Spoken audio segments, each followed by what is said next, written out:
متابعينا مصيف سعيد عليكم. مارينا 5 حبايبي بطاطس انزلابيا النهارده معانا في مارينا 5 عاملين حاجه جديده قوي. السنه اللي فاتت في امواج قالوا لنا على جديد، السنه دي هيقولوا لنا على جديد عندهم، والحاجه اللي كان نفسي فيها اخيرا عملوها. شوفوا الله يكرمك. المفاجاه ان انتوا عملتوا سندوتشات، الحاجه اللي كان نفسي فيها بقالي زمان وقاعده اقول لكم يلا يلا اخيرا عملتوها. اخيرا جهزت. الحمد لله، الف مليون مبروك. قول للناس بقى السندوتشات الموجوده النهارده في بطاطس انزلابيا عشان الناس طبعا ده انفراده، يعني حاجه حلوه جدا.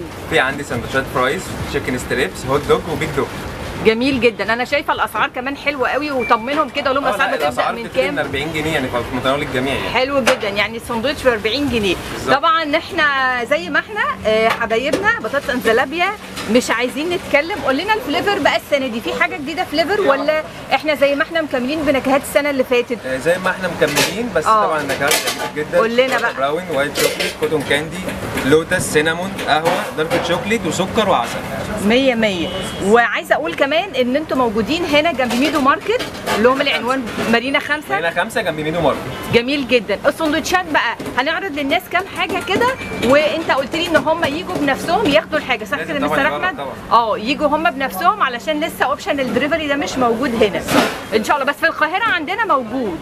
على الرقم المختصر هتلاقيه على المنيو. طب بصوا يا جماعه المنيو اهي برده على الكاميرا، دي المنيو بتاعتهم.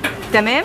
وعايزه اقول لكم الرقم اهو، لو اي حد شاف الفيديو او شاف الريفيو وعايز يطلب وهو قاعد في القاهره مش في الساحل، من الرقم اللي هو 15 527 تقدروا ان انتوا تطلبوا الاوردر بتاعكم من بطاطس انزلابيا بسهوله جدا. واوردر الزلابيا بيروح وبيوصل زي ما هو مخرفش ومقرمش وعسول ومسكر. اقول لكم بقى بصوا انا بحب ايه؟ بصوا انا بحب النوتيلا قوي. عايزه اقول لكم النوتيلا اكتر حاجه انا بحبها قوي عندهم، نكهتها حلوه.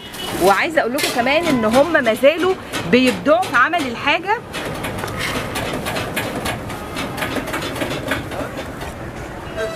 مخرفشه وسخنه ونوتيلا منتهى الطعم. نورتنا مستر احمد. ميرسي جدا لذوقك. وحبايبنا بطاطس انزلابيا نورتونا لتاني مره على قناه انت ناجحه. شكرا لكل التيم اللي شغال. ميرسي. العفو يا فندم. الله يخليك. بطاطس انزلابيا هنقول للناس ايه؟ هتنورونا بطاطس انزلابيا. شكرا ليكم انتوا اللي نورتونا النهارده. شكرا لكل متابعينا بطاطس انزلابيا. وجربوا جديد عندهم الساندوتشات، واستنونا في ريفيو تاني بطاطس انزلابيا في اي مكان في الجمهوريه هتلاقوهم معانا احنا بس. شكرا، باي باي، سلام عليكم. سلام.